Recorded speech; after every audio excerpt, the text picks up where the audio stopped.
Sebelumnya saya ingin mengajak kita untuk kita bisa bersatu teduh sejenak, untuk kita memulai dengan doa. Bapa yang baik, sangat bersyukur Tuhan. Tak putus-putusnya kebaikan-Mu dalam hidup kami.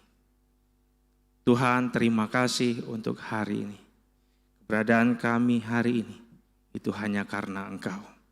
Tuhan, sebentar Tuhan, kami akan mendengarkan firman-Mu. Tuhan, pimpin hati kami, lembutkan setiap hati, agar kami boleh mendengar firman-Mu, dan firman-Mu boleh tertanam sempurna dalam hati kami dan berbuah. Berkati Tuhan, agar tidak ada gangguan, kami tak bisa berkonsentrasi. Dan juga Tuhan, rapi berkati hamba-Mu ini Tuhan. Kuduskan mulut, bibir, hati, pikiran hamba-Mu ini. Agar semua yang terucap Tuhan dari mulut hamba-Mu ini adalah itu yang ingin Kau sampaikan kepada kami. Berfirmanlah Tuhan, kami siap mendengar. Dalam nama-Mu Yesus dan pimpinan Roh Kudus kami mengucap syukur. Amin. Nggak berasa ya, udah minggu ketiga di bulan Januari. Bawaannya kemarin kita Happy New Year. Tema 1 tahun kita adalah renew, diperbaharui. Di minggu pertama kita diajar bagaimana kita pembaharuan itu. Di mana kita juga harus bertobat, repentance. Minggu lalu kita juga belajar tentang pembaharuan pikiran ya. Kita harus memiliki pikiran yang alkitabiah, seturut dengan firman Tuhan. Dan hari ini juga kita masih dengan tema yang sama di bulan ini ya. The Spring of Living Water. Sumber air yang hidup. Kita mau belajar lagi dengan apa yang sudah kita dapat, untuk kita juga bisa semakin mengerti, memahami, dan juga kita bisa terus berharap kepada the living water itu. Dalam Yeremia 17 ayat 13 dikatakan seperti ini. Ya pengharapan Israel, Tuhan semua orang yang meninggalkan engkau akan menjadi malu. Orang-orang yang menyimpang daripadamu akan dilenyapkan di negeri, sebab mereka telah meninggalkan sumber air yang hidup, yakni Tuhan. Kata kuncinya dibilang ya, sumber air yang hidup, yakni Tuhan. Jadi kita nggak akan lari dari sumber air yang hidup. Tapi kita sadar ya, sadar atau tidak sadar, kita juga bisa kehilangan arti di dalam hidup kita. Apa itu sumber air yang hidup? Kalau firman tadi sudah katakan, sumber air hidup yaitu Tuhan itu sendiri. Tapi ini ada satu hal yang kita juga saya renungkan ya. Saya pelajari, mengapa? Dalam Yeremia 2 ayat 13 dikatakan gini. Sebab 2 kali umatku berbuat jahat. Mereka meninggalkan aku sumber air yang hidup untuk menggali kolam bagi mereka sendiri. Yakni kolam yang bocor yang tidak dapat menahan air. Dibilang 2 kali. Saya percaya 2 kali disebut di sini bukan hanya ya disebutan 2 angka 2. Waktu saya renungkan ini, pasti ada sesuatu yang mengapa sampai dikatakan seperti ini. Kalau dibilang 2 kali berbuat jahat. Yang pertama mereka meninggalkan Tuhan. Yang kedua mereka cari membuat sendiri Tuhannya mungkin, sumbernya. Dikatakan menggali kolam bagi mereka sendiri. Mungkin mereka mau menjadi Tuhan itu sendiri. Dibilang 2 kali, kalau keledai aja ya, katanya keledai itu binatang yang bodoh. Tapi ada peribahasa dibilang apa? Keledai tidak jatuh ke lubang yang sama 2 kali. Bahkan hewan yang dikatakan bodoh aja tidak jatuh di dalam 2 kesalahan yang sama. Saya waktu renungkan ini ya, kenapa? Mengapa bisa begini?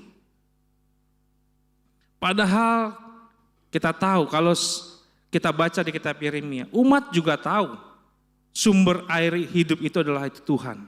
Sumber kehidupan, sumber kekuatan, sumber penghiburan, sumber kepuasan. Mereka tahu. Tapi apa yang menyebabkan sampai 2 kali? Kalau kita mau lihat ya sebentar ya, ada konsekuensi waktu kita baca di Yeremia 17 ayat 13. Ketika mereka meninggalkan sumber air yang hidup, Mereka tahu, mereka mencari, menggali lubangnya sendiri. Mereka tanpa mereka sadari ya, mereka harus menghadapi satu konsekuensi. Siapapun itu kita, yaitu orang yang meninggalkan Tuhan akan menjadi malu. Karena dikatakan mereka menggali kolam yang bocor. Artinya apa kalau dibilang kolam bocor? Tidak akan bisa terisi, nggak akan penuh, dan akan selalu habis. Dan mereka yang menyimpang daripada Tuhan akan dilenyapkan. Mereka sadari. Tapi saya juga renungkan ya, waktu baca kitab Yeremia, siapa yang sudah selesai baca kitab Yeremia? Banyak ya, kita saat teduh di bulan ini dari kitab Yeremia. Saya semangat, tapi saya juga waktu baca kitab Yeremia, ini kitab udah pernah saya baca lagi. Ini seperti katarsisnya Tuhan kalau saya ya, pendapat saya ya. Ini Tuhan seperti ngomong dirinya sendiri, minta afirmasi dari orang lain. Supaya apa ya saya bilang ya? Saya hanya bilang ini karena Tuhan sayang banget sama umatnya. Supaya dia enggak, salah enggak ya saya kalau begini? Ini menurut kamu salah enggak ya? Karena kalau lihat baca kitab Yeremia ini bukan bicara 1 minggu. Bukan bicara 1 tahun, ini bicara dalam 4 masa pemerintahan kerajaan Yeremia hidup. Jadi tahu ya maksud saya, panjang banget kesabaran Tuhan. Tuhan terus tanya sama Yeremia.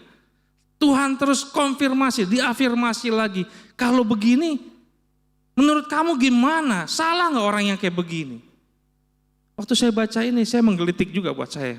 Tuhan, baik banget Engkau Tuhan. Sabar banget Engkau Tuhan. Tapi saya juga ngerti, saya kesal juga. Karena mungkin saya bisa melihat gambaran saya juga dalam diri umat. Saya waktu renungkan ini ya, ini menarik ya. Karena kitab Yeremia bicara tentang siapa air hidup, Tuhan. Si sumber kehidupan yang sejati itu. Kalau hari ini kita bicara tentang kolam yang bocor. Hari ini apa kolam yang bocor di dalam hidupan kita? Dalam berhala-berhala modern. Kalau di kitab Yeremia, mereka menyembah kepada berhala-berhala, dewa-dewa sesembahan yang lain. Tapi kalau hari ini bisa jadi manusia itu sendiri. Kekuatan diri, uang, sistem dunia, status, kenyamanan, atau sesuatu yang tidak mampu menyelamatkan dan memuaskan. Itu bisa nggak jadi berhala kita, di mana kita menggali itu. Kita tinggalkan yang sempurna, kita cari ini. Tapi masalahnya, kenapa ada sampai orang yang melakukan ini? Bahkan kalau saya bilang, sampai saat ini. Kalau Yeremia bicara ribuan tahun yang lalu, saya percaya firman Tuhan itu kalau kita masih dengar hari ini, masih relate untuk kita sadari. Amin. Kita belajar ya sama-sama. Mengapa ada orang yang meninggalkan yang sempurna, lalu dia pilih yang rusak? Di Yeremia 17 ayat 5-6 dikatakan begini. Beginilah firman Tuhan, terkutuklah orang yang mengandalkan manusia, yang mengandalkan kekuatannya sendiri, dan yang hatinya menjauh daripada Tuhan. Ia akan seperti semak bulus di padang belantara. Ia tidak akan mengalami datangnya keadaan baik. Ia akan tinggal di tanah angus di padang gurun, di negeri padang asin yang tidak berpenduduk. Tuhan katakan, terkutuklah. Tapi masih ada. Meninggalkan yang sempurna, sumber yang hidup, sumber kehidupan. Untuk pilih yang fana. Mikir enggak kita? Saya waktu ini aja saya bilang, waktu renungkan ini, iya Tuhan. Apa saya termasuk di sini Tuhan? Saya lagi berpikir, coba saya renungkan lagi. Kok sampai sebegitu ya? Tapi ini yang kita juga, saya renungkan ini menjadi khotbah untuk hari ini ya. Apa yang menjadi kontra dari sumber air yang hidup? Itu adalah kolam yang bocor. Yeremia 17 bilang, terkutuklah orang yang mengandalkan manusia, yang mengandalkan kekuatannya sendiri, dan yang hatinya menjauh daripada Tuhan. Karena mereka tidak akan dapatkan sumber air yang hidup. Mereka tidak akan mengalami hidup di dalam kepenuhan oleh air yang hidup itu. Kasihan. Tuhan kasih ini sebenarnya warning. Tuhan gak ingin umat itu seperti ini. Bahkan hari Kamis kemarin kita ada diskusi ya dengan teman-teman di Ciater. Ada firman Tuhan bilang, aku akan memberikan hukuman. Itu statement Tuhan. Tuhan sudah siapkan hukuman. Tapi hukumannya belum langsung terjadi. Masih ada ditunda lagi, ada diskusi lagi, ada omongan lagi. Dan kalau baca hanya begitu doang, wah Tuhan sudah pasti hukum itu. Pasti Tuhan hukum. Tapi waktu saya renungkan, sebenarnya Tuhan kasih kesempatan dari dia keluarkan, aku akan berikan hukuman. Ini bukannya pernyataan kalau kamu jahat kamu akan dihukum sebab akibat, bukan. Tapi dibilang aku akan memberikan hukuman, aku sudah mempersiapkan hukuman. Berarti Tuhan sudah rancangkan. Tapi dari dia ucapkan itu masih ada jeda panjang. Coba lihat, ingat ya, hatinya Tuhan tuh sampai sebegitunya. Supaya apa? Supaya mereka jangan dihukum sebenarnya. Supaya mereka jangan mengalami kesusahan. Supaya mereka jangan mengalami hal yang buruk. Tapi tetap aja mereka nggak berubah. Ini yang kita mau lihat di sini ya. Apa itu mengandalkan manusia? Mengapa manusia lebih percaya manusia daripada Tuhan? Ada manusia yang lebih menaruh kepercayaannya kepada Tuhan. Kalau kita baca di Alkitab, ada banyak manusia, ada banyak cerita di mana rasa percayanya, rasa bergantungnya lebih diharapkan pada manusia. Bisa itu kepada manusia lain, bisa itu pada dirinya sebagai manusia. Tapi nanti itu yang kedua. Karena secara alami, dosa itu mendorong manusia bergantung pada yang kelihatan, yang fisik, karena dia sudah menjadi daging, tidak lagi roh. Pada kedagingan, kekuatan jasmani. Jadi kalau dibilang manusia, kenapa ada manusia seperti itu? Ya karena relate, kita manusia sekarang tinggal di dalam daging, betul. Kita lebih bisa mudah percaya melihat pada hal yang bisa kita lihat. Bukan yang pada supra. Tapi kita bisa lihat kalau percaya, oh iya ada buktinya, ada faktanya. Bisa lebih mudah kita bergantung. Jadi kalau dibilang kenapa manusia lebih percaya pada manusia, saya bilang ya inilah manusia yang hidup di dalam daging. Tapi apa yang kita mau belajar? Apakah kita akan jadi seperti manusia seperti ini? Enggak. Mazmur 143 ayat 3-5. Daud katakan gini, janganlah percaya kepada para bangsawan, kepada anak manusia yang tidak dapat menyelamatkan. Berbahagialah orang yang berharap kepada Tuhan. Bapak Ibu, waktu Daud menuliskan ini, Bapak Ibu tahu kondisi Daud. Dia dikejar, dia diancam, dia bahkan mau dibunuh, dia bahkan ditekan. Sampai dia katakan gini, yang setia sampai hari ini hanya Tuhan. Jadi waktu Daud menuliskan ini, janganlah percaya pada bangsawan, anak manusia tidak dapat menyelamatkan dan lain-lainnya. Karena Daud melewati proses ini. Kalau kondisinya Daud baik-baik saja, kita bilang iyalah baik-baik saja, nggak pernah mengalami pergumulan. Tapi waktu Daud mengalami di mana dia sangat tertekan, anaknya sendiri yang mau mencabut nyawanya. Dia katakan hanya Tuhan yang setia. Amin. Orang lain bisa berganti-ganti dalam kehidupan kita. Orang lain kadang bisa mengecewakan kita. Tapi dia Tuhan tidak pernah mengecewakan kita. Dan tidak pernah meninggalkan kita. Yesaya 31 ayat 1.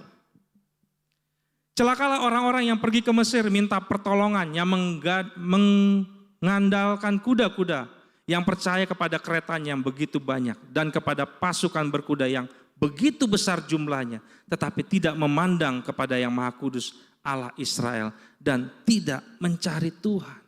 Umatmu berkali-kali diingetin tentang pengharapanmu hanya kepadaku, kata Tuhan.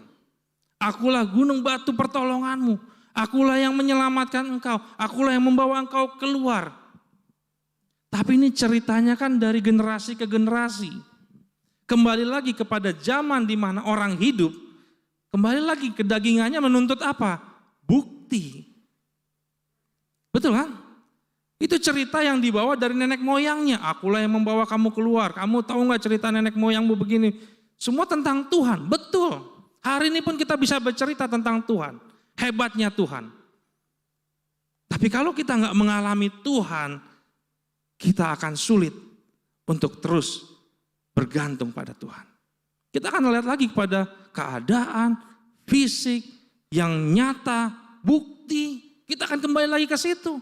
Meskipun ada orang yang bercerita di sini nanti, bagaimana salib Kristus mengubahkan hidupnya.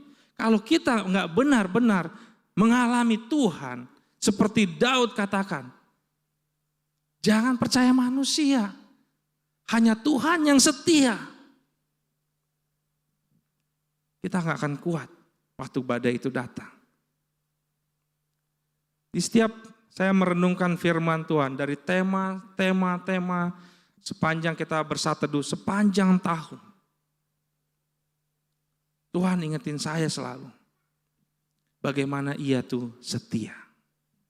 Nggak ada duanya, nggak kalah. Nggak ada yang bisa samain setianya Tuhan. Bahkan saya seringkali bisa berkhianat sama Tuhan. Tapi Dia setia. Dan Ia juga mau menyatakan sama kita, Ia itu kuat. Lebih kuat dari masalah kita. Lebih kuat dari pergumulan kita. Dia lebih kuat dari apa yang kita takutkan hari ini. Dari apa yang kita khawatirkan hari ini. Ia lebih kuat. Ia sanggup.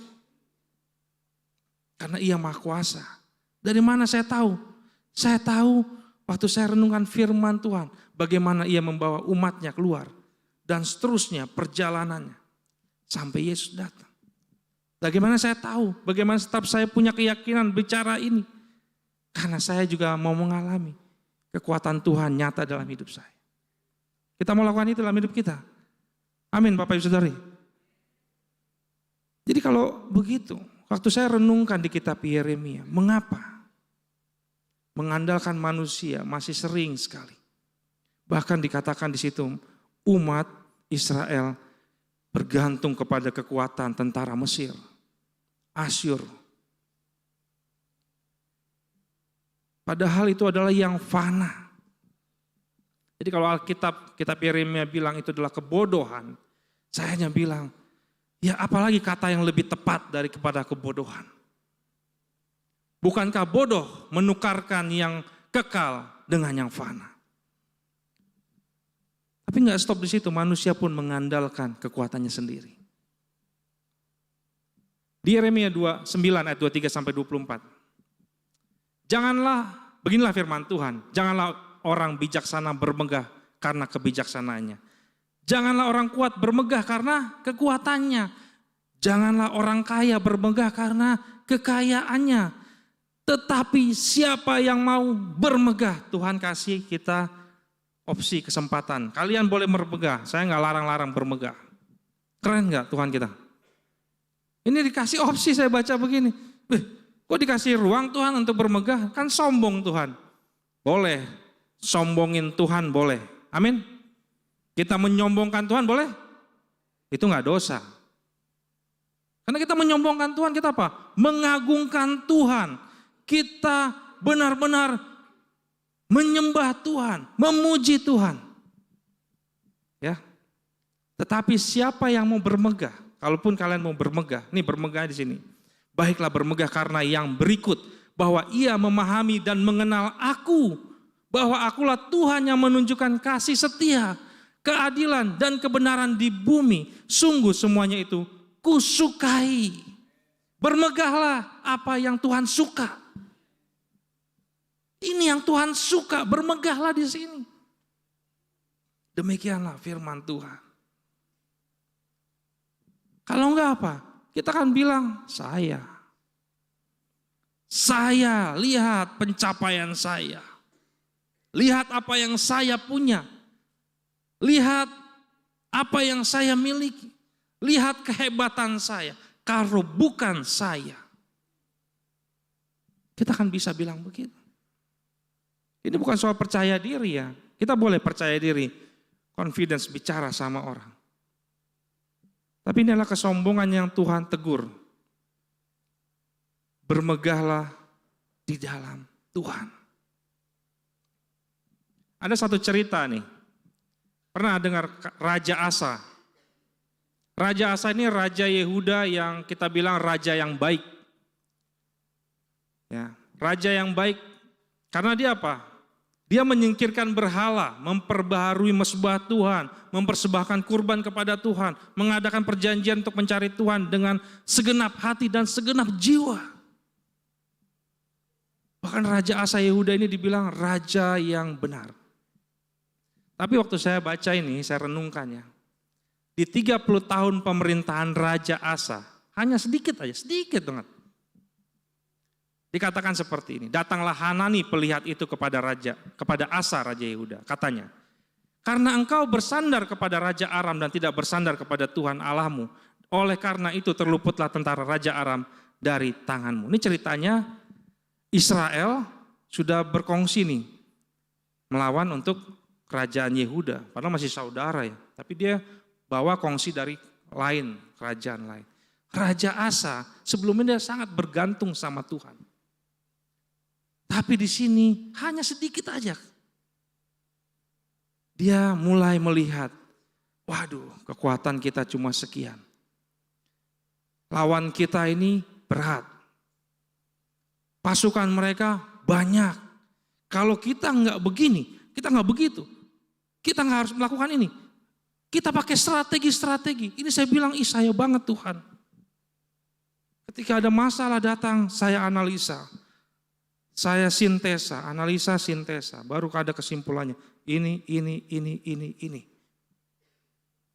Kalau ini gagal, pakai yang ini gagal, pakai yang ini gagal, pakai yang ini. Saya banget Tuhan. Tapi saya percaya ini bukanlah niatnya Asa untuk tidak bergantung sama Tuhan. Saya juga nggak tahu, tapi dicatat di Alkitab seperti ini. Dikatakan apa? Raja Asa ditegur karena dia menggantungkan pengharapannya kepada manusia, bangsa lain, dan tidak kepada Tuhan. Di 30 tahun pemerintahannya, cukup lama ya, cukup lama loh. Setelah 30 tahun dia ketemu masalah yang menurut dia berat, menurut dia sulit, dia kehilangan pegangannya. Bayangin, ngeri gak? Waktu dia menghancurkan berhala, dia mulai membuat orang percaya kepada Tuhan. Bersepakat, kita harus meyakinkan, kita kembalikan kepada hati kita kepada Tuhan. Karena pada waktu itu, baik itu Israel maupun Yerusalem, mereka udah hidupnya semuanya hancur-hancuran, suka hatinya. Bahkan dibilang tidak ada keamanan. Kalau kita keluar, kita dibunuh secara bebas, nggak ada hukum. Raja Asa kembalikan itu lagi kepada hukum Tuhan. Tahu nggak tantangannya? Nggak gampang kan? Dan dia berani lewati itu semua. Tapi di 30 tahun pemerintahannya, dia harus ngalamin ini. Tuhan tegur. Waktu saya renungkan ini, saya teringat peristiwa 2 tahun yang lalu. Karena Tuhan, saya percaya firman Tuhan itu pedang bermata dua. Dia menusuk keluar, menusuk ke dalam. Saya renungkan 2 tahun yang lalu, tepatnya bulan Maret. Tuhan izinkan saya sakit. Demam, berhari-hari, Dalam pemikiran saya, ini sakit sembuh. Ini hanya sakit demam biasa. Buat saya, sakit seperti ini biasa. Karena saya percaya kepada diri saya sendiri ternyata. Saya baru ingat ini adalah ketika dulu, siapa yang dulu masa mudanya pernah main media sosial namanya Friendster. Pernah dengar kata Friendster? Pernah ya? Ada testimoni di situ. Ternyata saya ingat, dulu udah dihapus itu Friendster. Teman saya kasih testimoni, Ipang itu independen. Tapi saya abaikan. Saya selalu abaikan, apa sih kamu? Testimoni yang bagus-bagus dong. Tapi memang testimoni saya wallnya itu semua yang jelek-jelek. Tapi yang saya ingat itu independen. Maksudnya apa? Dibilang, saya itu ya bergantung pada diri sendiri. Mau gak ada apapun ya bisa. Karena memang bukan karena keinginan saya mungkin seperti itu. Tapi itu hidup itu dibentuk yang dari kecil saya untuk jadi seperti itu. Mungkin tanpa saya sadari. Jadi waktu saya renungkan ini ya. Ketika saya sakit 2 tahun yang lalu di bulan Maret. Saya bilang sama istri, udah gak apa-apa beli obat aja. Itu juga sembuh. Kita kan udah teknologi udah canggih, kita cari obat aja. Sakit ini obatnya ini, beli kamu ini apotek. Sembuh pokoknya, kita bisa jadi dokter buat kita. Gak perlu kita ke dokter rumah sakit. Sampai satu titik saya udah gak kuat. Saya bilang, waduh gak beres nih. Tubuh saya udah gak beres. Saya pergi ke rumah sakit sendiri. Saya masuk ke IGD, saya tidur di ruang itu, semua diperiksa. Dan dokter bilang, habis cek darahnya, Bapak trombositnya 12.000. Dokternya marahin saya. Bibir saya sudah berdarah. Dia marahin. Bapak kenapa gak datang dari awal? Susternya juga marahin. Saya udah kada pasrah, ya udah terserahlah dimarahin. Di tempat tidur saya dimarah-marahin. Bapak jangan turun-turun ke tempat tidur ke kamar mandi. Di kamar mandi pakai kateter. Wah nggak mau saya.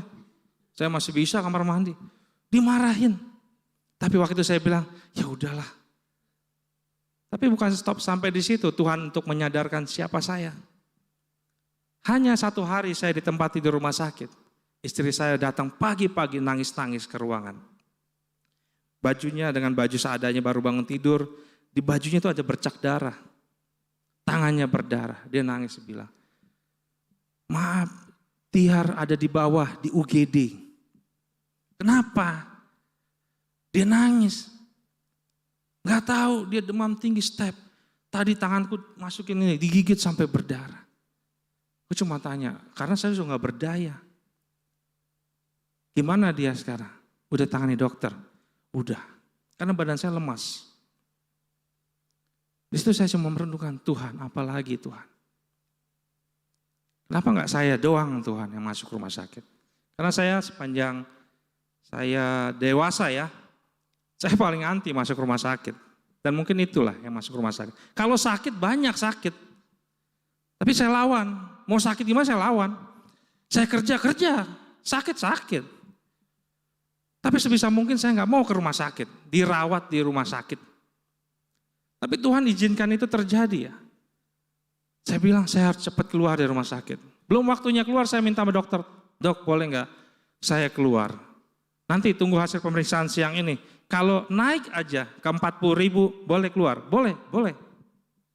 Hasilnya naik di 42.000, saya diizinkan pulang. Tapi saya nggak pulang, saya pindah kamar ke sebelah. Karena anak saya hanya beda 3 kamar di sebelah kamar saya. Susternya yang rawat saya bingung. Bapak kok di sini lagi? Enggak, saya nungguin anak saya. Di situ saya belajar, Tuhan. Mungkin Tuhan hancurkan 50% dari rasa percaya diri saya. Hancurin. Supaya saya bisa melihat Tuhan. Tuhan, gak ada yang bisa kamu kontrol. Dirimu aja gak bisa kamu kontrol. Apalagi anakmu aja gak bisa kamu kontrol. Karena itu pemikiran saya. Bahwa dalam skup terkecil saya itu bisa saya kontrol.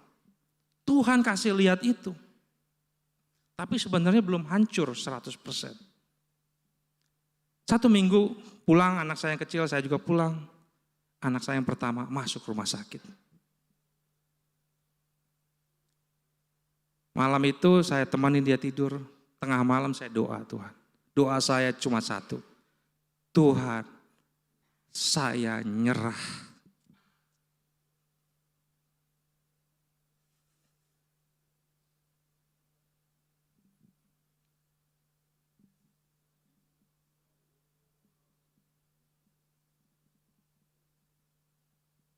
Saya nyerah. Kalau Tuhan izinkan ini, saya sombong. Saya bukan orang sombong di yang lain ya. Mungkin saya nggak berasa sombong di lain. Tapi Tuhan kasih lihat saya, kesombongan saya mengandalkan diri saya sendiri. Saya bisa berasa nggak perlu orang lain, saya bisa hidup. Saya bisa survive. Saya bisa bantu orang lain, bisa. Saya bisa lakukan yang orang lain nggak bisa, saya bisa. Saya berdoa. Tuhan kasih lihat ini sama saya. Waktu anak saya yang pertama, saya doa, Tuhan, apalagi ini. Saya nyerah.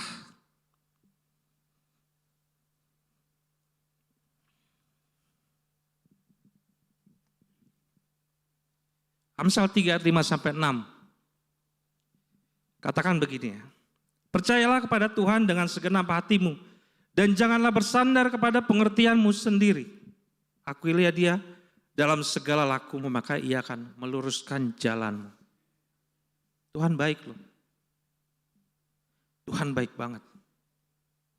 Mungkin brother sister lihat, oh saya orangnya baik-baik aja. Oh nggak ada masalah. Tapi Tuhan sebenarnya dia mengetahui isi hati kita lebih dalam. Lebih dari pasangan kita. Dan Tuhan izinkan setiap proses itu untuk membentuk kita. Dia sabar sama kita. Sabar banget sama umatnya waktu saya baca kitab Yeremia. Tuhan, inilah kesabaranmu juga sama saya. Dalam kamu membentuk saya. Mungkin dia bilang, saya siapin hukuman nih Van buat kamu Van. Kedengarannya kayak ancaman ya. Sebenarnya enggak sungguh-sungguh Tuhan mau melakukan itu. Dia sebenarnya pengen kamu segera sadar. Jangan sampai itu terjadi baru kamu teriak-teriak cari Tuhan. Ketika kamu binasa kamu teriak-teriak sama Tuhan. Tuhan, Tuhan. Udah gak ada gunanya. Apalagi kalau kita sudah binasa gak ada gunanya. Yesus kasih perumpamaan tentang seorang kaya. Yang dia berkata, waduh, harta kekayaan kita sudah banyak, lumbung-lumbung udah keisi penuh, 7 turunan kita bisa enak, makan enak, tinggal makan semua. Jiwaku bersenang-senanglah, tapi malam itu juga dia mati. Sia-sia mengandalkan kekuatan sendiri. Yang ketiga, hati menjauh dari Tuhan. Yeremia 17, 9 ayat 10 dikatakan gini. Betapa liciknya hati, lebih licik daripada segala sesuatu. Hatinya sudah membatu. Siapakah yang dapat mengetahuinya? Siapa yang dapat mengetahui hati kita? Tuhan bilang, aku Tuhan yang menyelidiki hati, yang menguji batin untuk memberi balasan kepada setiap orang setimpal dengan tingkah langkahnya, setimpal dengan hasil perbuatannya. Tuhan tahu isi hati kita. Dia selidikin hati kita. Jadi waktu hati kita menjauh itu bukan berarti tiba-tiba datang hati kita menjauh, enggak. Ini adalah puncak kejatuhan rohani. Mungkin selama ini kita mengandalkan manusia, apa yang kita punya, apa yang kita miliki. Kita mengandalkan diri sendiri, kehebatan kita, kepintaran kita. Tanpa kita sadari. Sebenarnya makin lama hati kita menjadi keras. Kita sudah jauh dari Tuhan. Di kitab Yeremia ingat ya, Tuhan kasih perumpamaan tentang Yeremia pergi, bukan perumpamaan. Yeremia disuruh ke tukang apa? Pembuat tanah liat ya. Suruh lihat di sana, lihat. Aku membentuk tanah liat. Kalau dia salah bentuknya, aku hancurin lagi. Aku bentuk yang baru lagi, betul ya? Tapi baca pasal setelahnya. Saya mau bilang, kenapa bisa itu terjadi, dibentuk lagi? Karena tanahnya masih lembut. masih ada kandungan airnya. Dihancurin masih bisa dibentuk lagi. Tapi Yeremia kemudian disuruh ke Ben Hinnom, betul? Bro Adit suka cerita ini tentang neraka. Dia bawa apa? Tembikar. Tanah liat yang sama yang sudah keras, dibilang apa? Ini nggak bisa dibentuk lagi. Hancurkan, pecahkan. Tanah liat yang sudah dibakar, sudah tidak ada unsur air. Sudah kering, keras. Kalau masih tanah liat, hancur nggak bisa bentuk, hancurin lagi, bentuk lagi. Kasih air lagi, bentuk lagi. Tapi tembikar yang sudah dibakar, tanah itu sudah keras. Tuhan perintahkan sama Yeremia, hancurkan. Seperti inilah hukumanku buat umat yang melawan. Ngerti ya Bapak Ibu Saudara-saudari? Hati menjauh dari Tuhan. Di saat yang sama umat beribadah kepada Tuhan. Umat tetap mempersembahkan korban sama Tuhan. Tetapi di saat yang sama umat mempersembahkan korban buat Allah lain. Mereka tetap beribadah. Mereka melakukan ibadah mereka. Yesaya 29 katakan gini, bangsa ini memuliakan aku dengan bibir, tetapi hatinya jauh daripadaku. Tuhan kan bilang, siapa yang bisa menyelidiki hati? Kalau Bapak Ibu lihat saudara-saudari saya ada di sini, siapa yang tahu 2 tahun yang lalu sebenarnya ada dosa dalam diri saya yang gak saya beresin? Sampai Tuhan nyatakan buat saya. Siapa yang tahu? Tuhan yang tahu. Tuhan yang menyelidiki hati. Mungkin kalian yang bilang, awesome bro. Tapi saya bilang, lu kan gak tahu gua. Tapi Tuhan tahu. Tuhan bilang, hatinya jauh daripadaku. Hari ini kita bisa cek ya, hati kita. Apakah hati kita hari ini sudah mulai menjauh dari Tuhan? Kita lakukan rutinitas ibadah kita. Kita pergi mengunjungi orang. Kita datang ke persekutuan. Tapi apakah kita tetap bisa memegang inti dari ibadah kita itu? Karena kalau tanpa kasih, tanpa ketaatan, tanpa keintiman kepada Tuhan, kita adalah seperti orang munafik yang melakukan ibadah kita, tapi hati kita sudah tidak sama Tuhan. Dikatakan apa? Sia-sia. Hari ini yang kita mau terus diingatkan lagi ya. Untuk kita hidup di dalam kepenuhannya oleh air hidup. Ayat 7 sama 8, Yeremia 17 dikatakan gini. Diberkatilah orang yang mengandalkan Tuhan, yang menaruh harapannya pada Tuhan. Ia akan seperti pohon yang ditanam di tepi air, yang merambatkan akar-akarnya ke tepi batang air, dan yang tidak mengalami datangnya panas terik, yang daunnya tetap hijau, yang tidak khawatir dalam tahun kering, dan yang tidak berhenti menghasilkan buah. Ini orang yang diberkati. Orang yang tidak mengalami kekeringan. Kolam yang bocor itu selalu kering. Selalu haus, selalu kurang. Ada rumahnya 1 kurang, 2 kurang. Kendaraannya kurang. Pokoknya apapun yang dia punya selalu kurang. Tapi ada orang yang hidup di dalam Tuhan, yang mengandalkan Tuhan, menaruh harapannya pada Tuhan. Bahkan orang lain bilang, gak ada. Tapi dibilang apa? Kok bisa ya dia diberkati? Karena ada rasa cukup yang melimpah-limpah, rasa syukur itu yang gak pernah habis-habis. Orang seperti ini akan detail melihat yang sekecil apapun untuk dia bisa mengucap syukur. Amin.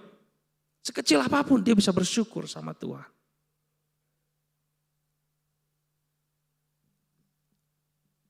Yesus bertemu dengan perempuan Samaria, tahu ya? Ketika dia mau minta air. Perempuan Samaria itu bilang, orang Yahudi jangan minta air sama saya orang Samaria. Tapi Yesus bilang gini, aku akan memberikan kamu air hidup. Yang kamu kalau nerima air ini, kamu gak akan haus-haus lagi. Orang Samaria itu, perempuan itu cuma berpikir, dia apa ini, PDAM kah? Sumur bor kah? Atau apa? Dia akan gak nimba-nimba lagi katanya. Dia gak ngerti, mungkin dipikirnya adalah air itu akan ada di rumahnya, pakai keran tinggal buka, ada air. Dia gak perlu nimba lagi ke sumur. Tapi Yesus bicara tentang apa? Sesuatu yang lebih dalam dari air fisik. air yang akan keluar dari hatimu, membuah buah. Dia akan menjadi mata air dikatakan. Memancar sampai kepada hidup yang kekal. Dia bisa ngerti ini ketika Yesus bukakan tentang siapa dia. Saya sangat bersyukur ya, waktu Yesus juga bukakan tentang ini dalam hidup saya. Karena kalau enggak kita akan sulit untuk bisa punya mata air. Kita nggak bisa punya rasa syukur di tengah keadaan yang sulit. Kita akan sulit untuk punya rasa syukur, bersyukur di tengah kita punya pergumulan. Kita akan sulit untuk bisa bersyukur di tengah keadaan kita yang sedang menderita. Sulit. Tapi kalau kita mengerti ini, Yesus cukup buat saya. Bahkan lebih dari cukup. Maka air itu akan mengalir dari dalam hati kita. Sekecil apapun kita akan bisa jadi orang yang detail melihat kebaikan Tuhan. Kita akan bisa melihat sangat spesifik. Bahkan orang lain gak bisa lihat. Kita bilang Tuhan baik. Terima kasih Tuhan. Kebaikan Tuhan yang paling nyata adalah ketika Dia membebaskan hidup kita. Memerdekakan kita, betul? Untuk kita punya kembali hubungan dengan Bapa. Itu gak bisa dikonversi dengan apapun, gak ada yang bisa. Itu aja udah bilang, sungguh amat baik. Kalau bicara terkutuk, tadi bilang terkutuklah orang yang mengandalkan manusia. Orang yang mengandalkan dirinya sendiri. Orang yang telah jauh dari Tuhan. Ini bukan sekedar hukuman Bapak Ibu Saudara-saudari. Tapi inilah gambaran kondisi jiwa yang kering. Kosong, rapuh. Mungkin dia hari ini memiliki semuanya. Tapi jiwanya kering. Kosong dan rapuh. Dia butuh siapa? Butuh Yesus. Kalau kita ketemu dengan orang seperti ini, jangan tawarkan yang lain, apalagi produk ya. Tawarkan Yesus, itu yang pertama. Yesus yang kalian tawarkan, jangan kalian bawa produk. Kita bilang, jawaban, saya punya jawaban. Jawaban saya hanya Yesus yang bisa menyelamat. Dunia tidak pernah memuaskan hati kita. Karena kalau dunia yang memberikan buat kita ya, kita nggak pernah bisa puas. Habis, kita akan kering lagi. Kita cari lagi, habis kering lagi. Nggak akan pernah puas. Sampai kapanpun. Kita harus hidup di dalam kepenuhannya oleh air hidup. Yaitu mengandalkan Tuhan senantiasa. Datang kepada Kristus dan hidup dalam ketergantungan penuh kepada Kristus. Jangan setengah-setengah. Hidup dalam ketergantungan penuh kepada Kristus. Kita ucapkan dalam hati kita. Hidup dalam ketergantungan penuh kepada Kristus. Maka hidupnya kita akan dipuaskan dalam rasa syukur. Tetap berbuah dan tetap kuat di tengah panas kehidupan. Kiranya firman Tuhan hari ini boleh menguatkan kita. Mari kita berdoa. Bapak terima kasih. Hari ini sangat bersyukur Tuhan. Kau mengingatkan kami kembali. Menegur kami. Menguatkan kami. Memegang tangan kami. Mengajar-ajari kami. Menuntun kami. Tuhan inilah kami.